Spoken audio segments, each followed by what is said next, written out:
This is a Rattle and Hum Sports podcast for Wednesday, May 22nd, the year 2013. I'm Bryan Houston, and we're talking Dallas Cowboys now with the Rattle and Hum Sports contributor, Matthew Postins. How you doing, Matthew? I'm fine, Bryan. It's a beautiful day, and there are no tornadoes anywhere nearby, so it's a pretty good day for everybody, I think. Thank goodness for that, too, by the way. All right, let's start first of all. Obviously, it seems like every week when we talk, we start with Tony Romo. Now this week, the big news, he had a cyst removed from his back. How much of a concern should this be for Cowboy fans? I don't think it should be that big a concern. First of all, you're talking about 2 months out from training camp, 4 months out from the season opener. Cysts generally aren't a big deal, just even for normal people, unless they burst, and then they become a concern. But it sounds like they caught this before it really, could cause any, long-term damage or even short-term long-term damage if you're the Cowboys. So Tony seems to be fine. I think it's perfectly fine to let him sit out the organized team activities and not have him do anything. If nothing else, it opens up reps for your third and fourth string guys, Stevens and Dalton Williams, to get a little extra time in there, just to give the Cowboys an idea of what they have to offer as they go to training camp. But I don't think it's any big deal at this point. Now, I did have some people, I was doing a radio show earlier this week, and I did have some people calling and expressing concern because they are making changes to the offense. They're, wanting to, really incorporate 2 tight end sets and kind of go to more of a New England Patriots type 2 tight end passing attack. Are the loss of those reps going to affect him in any way here? I don't think so. Quarterbacks have always talked to me about taking mental reps, and that's something you hear a lot of backup quarterbacks talk about. And that's basically, they're not on the field, they're sitting on the side, they're watching the starter go through his paces, and they talk about, going through all the progressions of particular plays in their minds. Watching what goes on in the field and saying to themselves, okay, the ball is snapped, what do I do first? What's my first read? What's my second read? What's my third read? Tony can still do all of that mental preparation, all of those mental reps. But in terms of, just physically understanding what's going on in the offense, you got to remember, this is a guy who threw the football to the tight end 110 times last year, and that was just Jason Witten. So if you're going to an offense that puts a further emphasis on using the tight end in those 12 formations they've been talking about, I think you have a quarterback in Tony Romo who's pretty attuned to what the tight end is looking for in terms of where the ball is being placed and where the tight end is going to be in the offense. So that doesn't really concern me that much. If he were a newer quarterback, if we're talking about a rookie or a second-year guy, that would concern me. But a guy who's been around the block a few times like Tony, not a big concern to me. Now, I know Tony finally talked to the media some about some of the things, including the cyst on his back, and he talked about his new role, whatever it might be. It still sounds like it's the most bizarre thing in the world. Jerry says one thing, and then Jason and Tony basically say it's always kind of been this way. I mean, what are we to take from all of this? That Jerry operates on his own plane, which we already knew. And Mars. And everybody else operates from their own playbook. It's like we said last week. We talked about this a little last week. There's no question in my mind that Tony Romo prepares at a high level for games, for practices, etc. Because you can't be the quarterback that he is in the NFL without preparing at that high a level. I think the more I think about it, the more I think Jerry is just trying to perhaps create an expectation either within the organization or publicly that he wants more out of Tony when, in fact, he may be getting as much out of Tony as he needs to be successful. We've talked about the fact that there are a lot of periphery things that Romo doesn't have any control over that are keeping this team from maybe being better than an 8-8 team. But, it's just Jerry being Jerry. And, like I said in postscripts last week, at some point you just want him to shut up and just let Jason Garrett and Tony Romo do their thing because they understand what it takes to prepare in the National Football League to play at quarterback. If there's any head coach in the NFL that understands what it takes to prepare as a quarterback, it's Jason Garrett because he did it for 15 years. All right, fair enough. Also, in talking about the things that are going on now, since we last talked, the Cowboys and Doug Free came to an agreement that Doug Free was going to take a rather massive hit in pay, cutting his salary almost in half. as he goes into the coming season. Is he really in their plans? I mean, right now, even in the OTAs, he's alternating with Jeremy Parnell at right tackle. Yeah, I think he is in their plans, and I think the fact that he took the pay cut, that he accepted the pay cut, puts him in their plans for 2013. I mean, they've got him at a reasonable cost now, which, to be perfectly honest with you, I thought Doug Free was going to refuse the pay cut and that he was going to end up getting cut. That's what I personally thought, because you don't see players very often take pay cuts. The one thing the Cowboys did that I think sweetened the pot a little bit for him is they made his base salaries in 2013 and 2014 fully guaranteed, as long as he's on the roster 5 days after the 2013 calendar year ends. So there's a very good chance he fits into their plans the next couple of years. And as far as alternating snaps with Parnell, I think that was the plan all along. Even if they had brought in somebody off the street to replace Doug Free had they cut him, I think Parnell would be in the mix in terms of getting reps and being competitive at that right tackle position. So I think this is working out exactly the way the Cowboys had hoped for. They get Doug Free for a reasonable cost, and they still get to pit him against Jeremy Parnell in competition to see who the starting right tackle is going to be.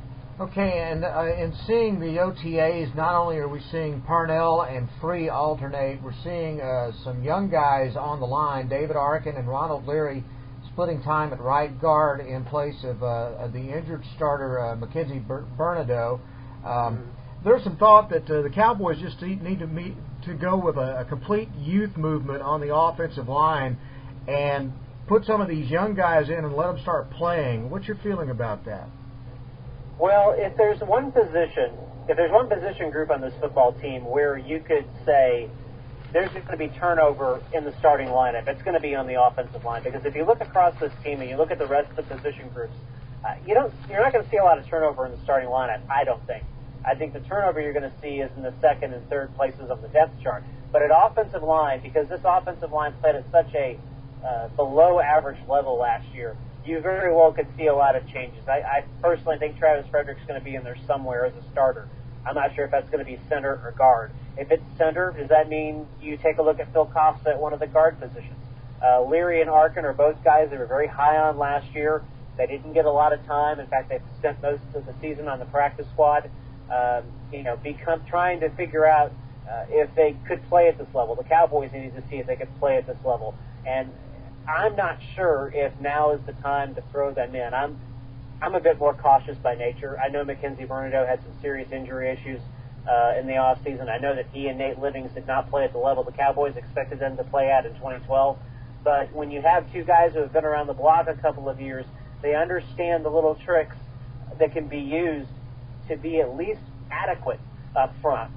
Tools that Arkin and Leary may not have right now. But the great thing about the situation for Leary and for Arkin is because Bernardo is out, it gives them an opportunity to get first-team reps with the offensive line. It gives them an opportunity to really show coaches that they have the capability to be in the mix when they go to training camp, where they could pit Bernardo against one of these guys and see which one rises to the top. I tend to think that Bernardo will be in the mix. I tend to think he'll be the opening day starter, but I think the Cowboys would love to see one of these guys step up and make it very difficult for them to make Bernardo or even Livings their starters at guard this season. And you mentioned Frederick, and they've already lined him up at first-team center for the Cowboys in the team drills. It looks like it's his job to lose. Well, as a first-round pick nowadays, you're pretty much in that situation. It really doesn't matter what position you're in at this point, except maybe quarterback.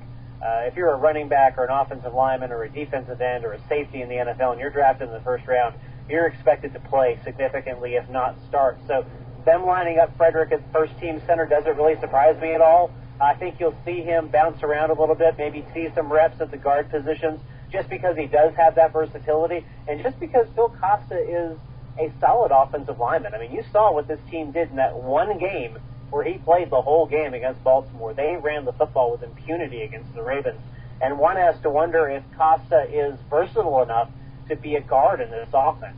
We know Ryan Cook can play guard and center. He's proven he can do that.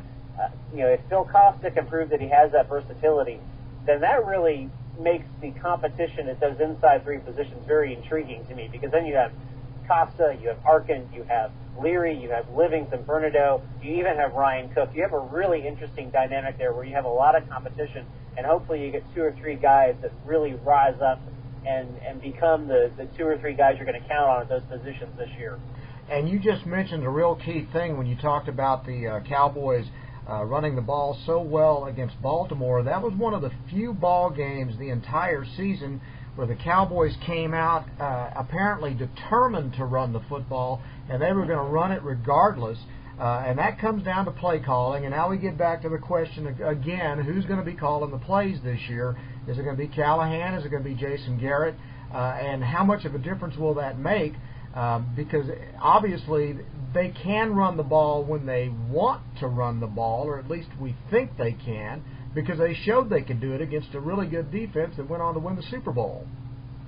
Yeah, I tend to think that the decision about who is going to call plays has already been made, and I base that upon a quote that Shireen Williams gathered the other day during the first day of minicamp, and understand that they're only making coaches and players available to the media one day this week, and that was on Tuesday. She pulled out a quote from Garrett that basically said they haven't announced it yet. That leads me to believe that they've made the decision. And I'm of the mind that the guy is going to be Bill Callahan. I'm of the mind that he's going to be the play caller this year. And if Bill Callahan is calling the plays, I think there's a chance that you might see a bit more of a commitment to running the football. This team threw the ball 64% of the time last year. That is not going to get it done. Even in the pass-happy world of the NFL, that isn't going to get it done. They've got to get back to where they have a little more balance, where they can use guys like DeMarco Murray and Joseph Randle a bit more effectively, because in reality, winning football teams run the football well. Even if they don't run it 40 times a game like they used to, they run the football well. It's looking at the per rush average as opposed to the total yards gained or the total amount of attempts. If you're running the football at a 4.0 or a 4.5 yard per carry clip, chances are you're a winning football team, and the Cowboys have to get back to that, I think, in order for them to get out of this 8-8 rut they've been in the last 2 years.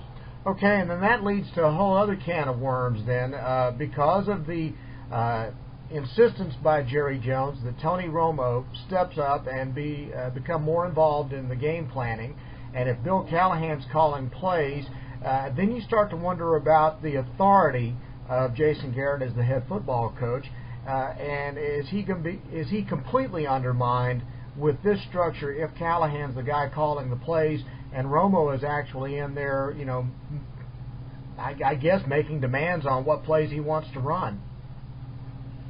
Well, it's funny because it's the Dallas Cowboys. We talk about this dynamic. The fact of the matter is, if Bill Callahan is calling the plays and Jason Garrett is, the quote-unquote walk-around head coach, that is the org structure that the majority of the teams in the NFL use. The head coach is the guy who sets the philosophy and sets the tone, and then he lets his offensive and his defensive coordinators do their thing. That's the way most NFL teams do it. And you don't face these questions with teams like, the Chicago Bears or the New England Patriots or the San Francisco 49ers, because that's their org chart and they're successful. But because it's the Dallas Cowboys, and because Jerry Jones is your general manager, and because Jason Garrett has been the play caller for the last 6 years, these questions come up. I have to wonder if ceding the responsibility of calling the plays to Bill Callahan might actually free Jason Garrett up a little bit mentally to do other things and perhaps be a little bit more efficient in the way he runs the game. Because let's face it, I don't have as much of an issue with Jason Garrett, the play caller, as I do with Jason Garrett, the game manager. I think in terms of managing the football game, I think he's cost them 2 or 3 games this year. You go back, or the past few years, you go back to the Arizona game a couple of years ago where he clearly should have called a timeout late in the game. And there have been a couple of other games where I think he could have managed the clock and managed the game better. One would hope if he cedes those responsibilities that he would become a better game manager. And perhaps that's where all of this is coming from Jerry Jones' standpoint. He just wants a head coach who will manage the football game a little bit better.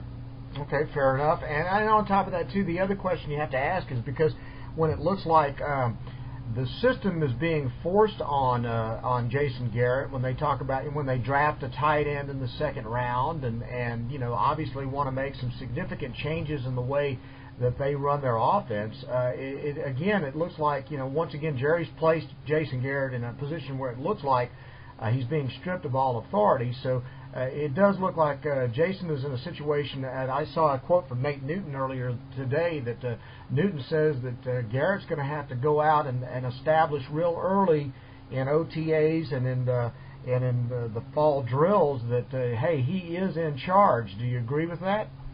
I do, and I think that's actually something you recommend to every head coach at the beginning of every league year when they start this OTA process. Is the coach has to put himself in a position where the players recognize him as the chief authority figure.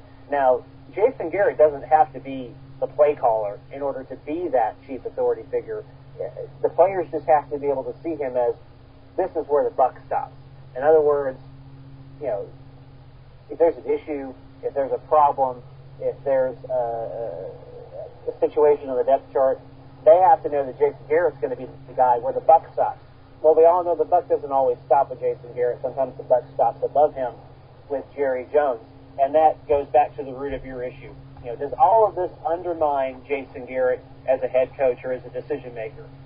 To me, it undermines him if they lose. It doesn't undermine him if they win.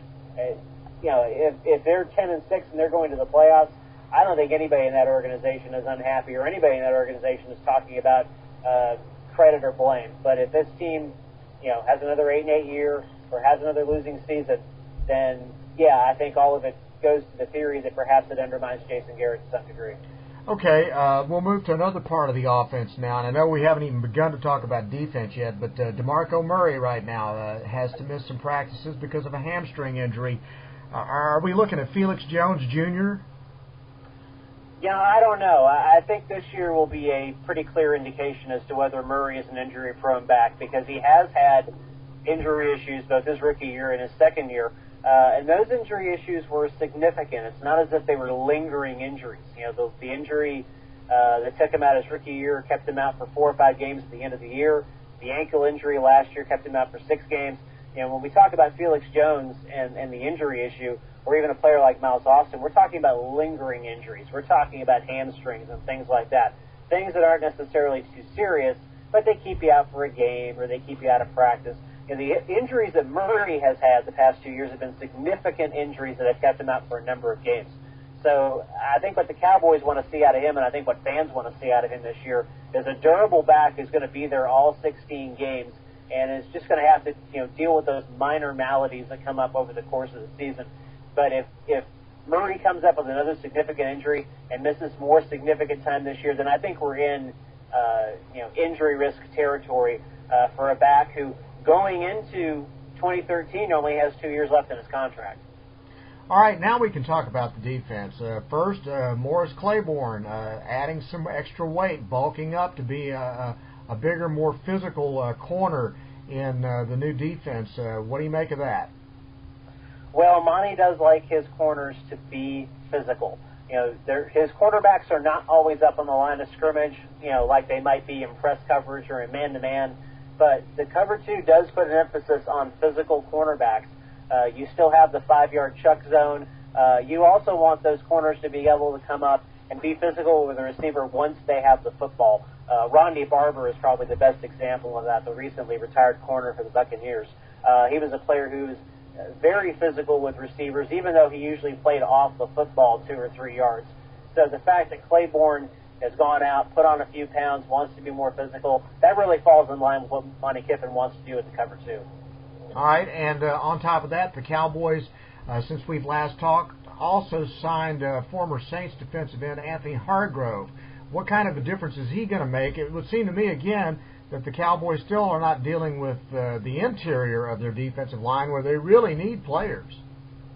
Now, the good thing about Hargrove is he has played both inside and outside. He's primarily a defensive end, but he has played some interior defense, and he's big enough at about 285 pounds where, if the Cowboys felt like he was a good fit there, he could be a backup for a Jason Hatcher or a Jay Ratliff. But primarily, he is a defensive end, and he kind of fits the profile of that left defensive end that Monty Kiffin likes him to cover 2. He likes them to be a little bigger. He likes them to be more run stoppers than pass rushers. So when you consider that you have Anthony Spencer at that left defensive end and he's weighing in at about 260, the fact that you have a larger end that could potentially play behind him on the depth chart, that makes a lot of sense. Hargrove has experience in the cover 2. In fact, of all of the players on the roster right now, in terms of the defensive line, he has more experience in a 4-3 and a cover 2 than anybody, even the starting 4. So they're adding a guy who has experience in the NFL, who has experience in the system. He's not a dynamic player, but when he's healthy and he's in the right system, he's a solid player. So the Cowboys are looking at him as depth. They're not looking at him as a starting player. But he has the experience they want at that position to where I could see him making the team coming out of training camp as long as he plays at the level that he played at a couple of years ago when the Saints made the Super Bowl. All right, any other things going on with the Cowboys that we've missed that I've left out? I don't know. I think you pretty much covered everything. We could talk another 20 minutes about rookies and about the linebackers. It was nice to see Sean Lee running around on video on Tuesday afternoon during that first OTA practice. If there's any player coming back from injury that's going to make a huge difference defensively or offensively on this football team, it's going to be Sean Lee. Because to me, I firmly believe he's tailor-made for that middle linebacker position in the cover 2. And the Cowboys want every excuse they can get to give Sean Lee a contract extension. And I really think this defense is really going to agree with him in 2013. I think he's going to play at an even higher level than he played at last year when he was playing inside in the 3-4, and at one time he had twice as many tackles as anybody else in the football team. All right, what's coming up on Rattle and Hum Sports from Matthew Postins? Well, we've just started our competition series, which is basically our breakdown of each of the different position groups on the Cowboys in terms of how competitive they are. The quarterback story is up. As you might expect, there's not a lot of competition at quarterback this year when you have Tony Romo and Kyle Orton as your top 2 quarterbacks. But we're going to break down each of the position groups, talk about players to watch, which positions are going to be at the highest level of competition, and which positions are, I wouldn't say set, but pretty close to being set, even as we see the mini camp down the road in a few weeks. Outstanding. Matthew, always great to talk to you. Thanks for everything, all your coverage on the Cowboys, and we look forward to talking to you down the road. Thanks, Bryan. Matthew Postins, a contributor for Rattle and Hum Sports. This is a Rattle and Hum Sports podcast. I'm Bryan Houston. Thanks for listening, and we'll talk to you next time.